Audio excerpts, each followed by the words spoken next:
Welcome back. Sometimes the most interesting part of a courtroom case isn't the trial itself. It's watching someone realize that their legal arguments are finally catching up with them. And today, Grayson Bay has reached that moment. We're heading straight into sentencing, where the judge is about to address what happened and determine the consequences. Let's get into it. Versus Javar Tyrone Grayson, case number SP 146436761, SP 146409991, SP 1463900, counts 1, 2, and 3. State your name for the record. Grayson Bay. I'm sorry. Thank you. State your name for the record. Grayson Bay. All right. This is today is the date and time set for a jury trial. Ms. Schneider, can you put your appearance on the record, please? Good morning, Your Honor. Alexis Schneider for the people, P80322. For the record, the issuing officer, Officer Ambrose, was present, although I released him. Mr. Grayson Bay, we didn't conclude some of the. First of all, I want to get the record straight from yesterday. I did mention, and you did cite, where's Mr. Grayson Bay's file? Yes, but I brought it back downstairs. Yes. I wanted to clear up something I said on the record as far as the case that you cited out of Alabama. That I was incorrect as far as the facts of that case. And this is where things get interesting, because the judge actually does something we rarely see in these courtroom arguments. He admits that he got part of the law wrong and corrects himself on the record. That's an important distinction. The judge isn't pretending to be infallible. He's acknowledging that the case law he previously discussed was not accurately described. But there's an even bigger problem for Bay. Once the judge looks at the cases Bay himself cited, he says they don't support Bay's argument at all. So instead of proving that the court misunderstood the law, Bay may have accidentally given the judge more material to explain why his legal theory doesn't work. And honestly, if you're going to build your entire defense around case law, actually reading what those cases decided would probably be a good place to start. Reverend Shuttlesworth was not the case where they were walking down the street and did not obtain the license to assemble. That was a case where he has another reverend organized a sit-in and at a restaurant. And they were ticketed. And the unfortunate part about it is, and that's just how our society is, and it was, and still is for the most part, is that this case had to go all the way to the United States Supreme Court for him to get justice on this case. But again, you're citing cases, sir, that you're not even reading what the cases are about. This is where the case law argument gets especially interesting. Citing a court decision can sound impressive, but the title of a case doesn't automatically support the argument you're making. In this situation, the judge points out that Bay's cited cases either have very little connection to what he's arguing or actually reach a conclusion that works against his position. That's a pretty important lesson. Reading a case is one thing, but understanding what the court actually decided is something completely different. In this situation, the judge points out that Bay's cited cases either have very little connection to what he's arguing or actually reach a conclusion that works against his position. That's a pretty important lesson. Reading a case is one thing, but understanding what the court actually decided is something completely different. Fine you. That's something a lawyer would be, could be brought up to the grievance commission on and potentially lose their license. All the cases in there, all the cases that you have cited are saying exactly the opposite of what you purport.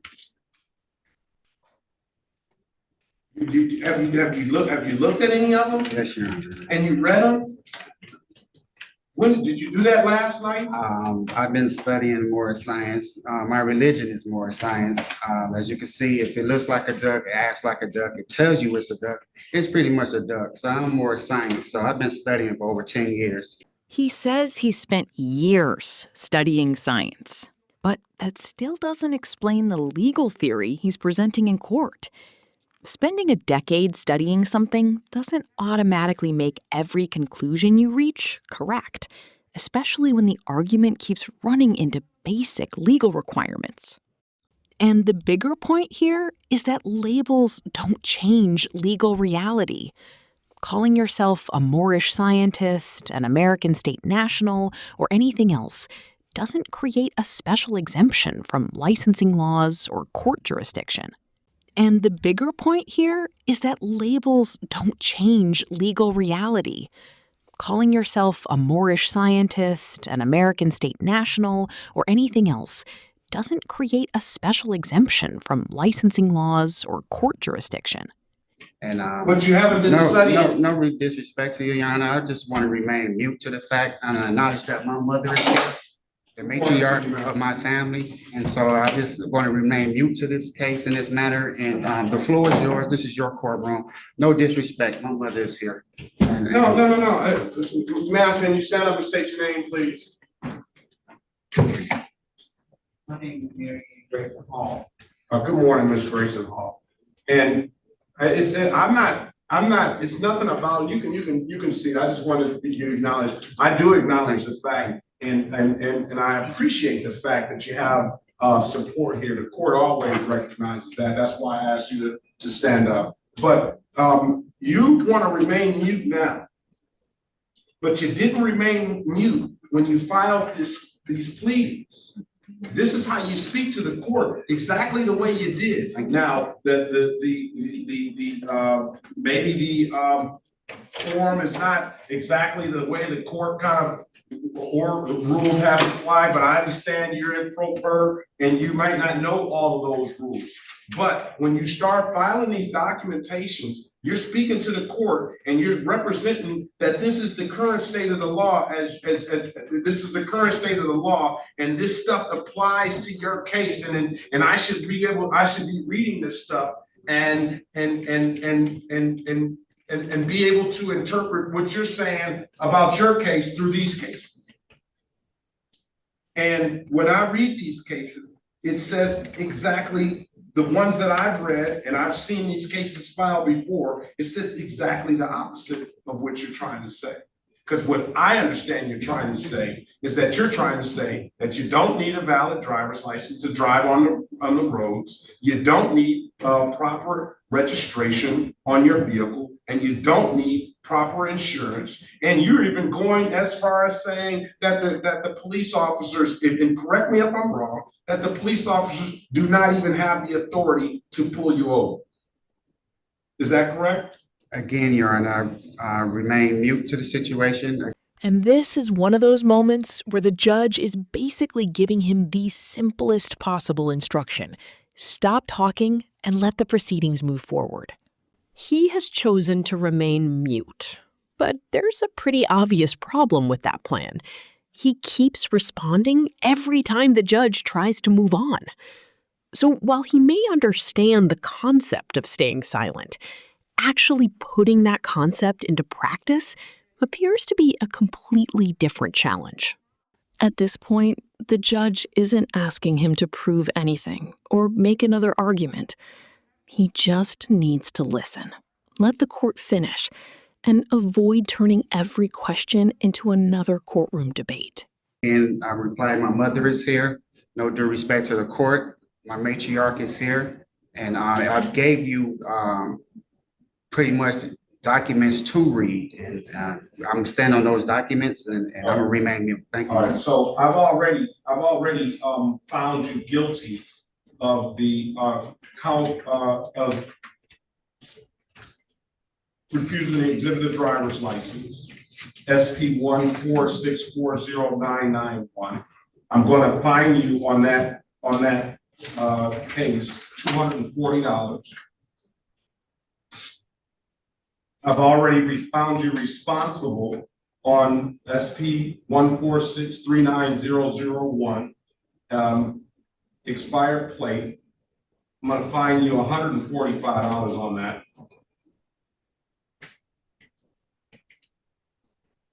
And I've already found you responsible on SP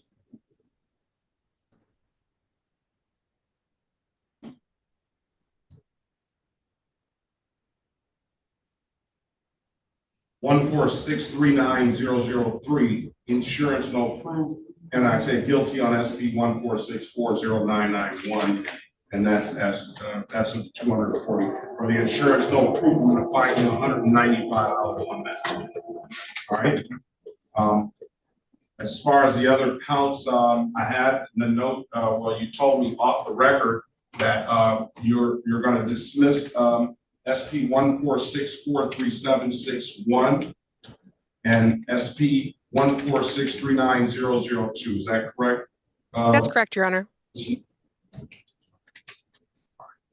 So 145, 195, and $240, sir. When can you pay? I will probably need after the holidays, maybe 3 months. I might get something up for you. Are you working? I do carpentry. Yeah, you do carpentry. Are you working? Yes. Yeah, I have jobs lined up. Okay, so why do we need so much time? They lined up. They're not completed. They're just future jobs that I have lined up. This is where the judge starts pushing back on the difference between having future work lined up and actually being employed right now. This is where the judge starts pushing back on the difference between having future work lined up and actually being employed right now. And honestly, this is a good example of why answering a simple financial question with wordplay only makes things more complicated. The judge is trying to figure out a practical payment schedule, while Bay keeps turning the conversation into another argument about definitions. So presently, you're not working. Today, I'm not in court. You got this play on words. Yeah, I mean, traveling and Is driving. Yeah, there be the system. Play on word. I mean, it's the truth, though. I mean, I got to speak the truth to you, right? You respect the truth? Now, Okay, I'm not working today. I'm not working. No.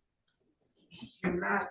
I'm asking you, why is it taking 3 months to get up? I don't typically give out 3 months to pay fines, especially when somebody's working, and especially in a career that's a skilled trade, that's a very lucrative career. So I'm trying to give you the time you need, but I need to make a good basis for that. 3 months. Because you're not giving me a good basis for giving you 3 months, and you're telling me you're a carpenter and you're telling me you're working. Now, if you're telling me you're a carpenter and I'm not working currently, then that's something that I can go with. But you're telling me I'm just not working today. Right. I'm gonna go to work tomorrow. Well, I'm going to work tomorrow, and I'm going to work the next day. Yeah. So I'm not giving you 3 months. Very optimistic. That's why I say, well, as this present, not, but yeah, tomorrow. I'm very optimistic about work. So yeah, so you're not working. Today I'm not working. Tomorrow I'm going. I have grass work tomorrow to do. There are schedules to do, and I do have a future as a job to have things to be done. But as you saying, as I'm working, I'm telling you the truth. Not as now, no. If that clears, if that makes you feel comfortable, no, I'm not working. I'm trying to ascertain. No, I'm what's not going working. on, sir. I'm not working at this present moment. I'm not working. And when you say you're working, you have some aspirations of working, Yes. like everybody does. We're Yes. looking for, well, not everybody, because not everybody is trying to work. Right, exactly. So Yes. you're not working now, Right. correct? Thank you, Your Honor. Let me ask you this, ma'am. Is this the kind of, I don't know, I want to make sure that you don't need any mental health services? Do you?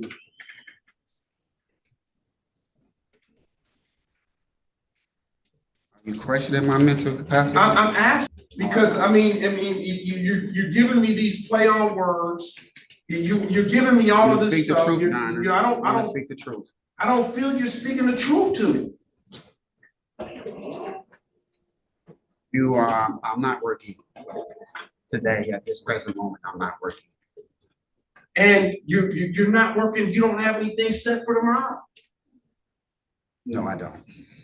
right? Nope, I don't. I don't. You don't, I'm do you not have even anything working. set for next Nah. week? No, I'm just anticipating things. You're right. I don't. Do you understand what I'm saying? Exactly. I'm just gonna get you out of here. I'm gonna give you, till March the 5th. You can either Zoom in or come in. I'm gonna give you till March the 5th to have the stuff paid off, all right? Can I get a total of that? And this is where the entire courtroom performance comes full circle. After spending so much time challenging the court's authority and questioning whether these laws even applied to him, he eventually asks the judge for the total amount he owes. And that's the irony. After all the arguments about jurisdiction, government authority, and refusing to recognize the system, he's now engaging with the very system he was arguing against, trying to figure out exactly how much he has to pay and when he has to pay it. That doesn't magically prove every legal theory wrong, but it certainly makes for an awkward ending to someone who spent the hearing questioning the court's authority over him. And if there's one thing we can probably expect, it's that this probably won't be the last time we hear from him. That wraps up this case. If you enjoyed the video, hit the like button, leave your thoughts in the comments, and subscribe with notifications turned on so you don't miss the next courtroom case.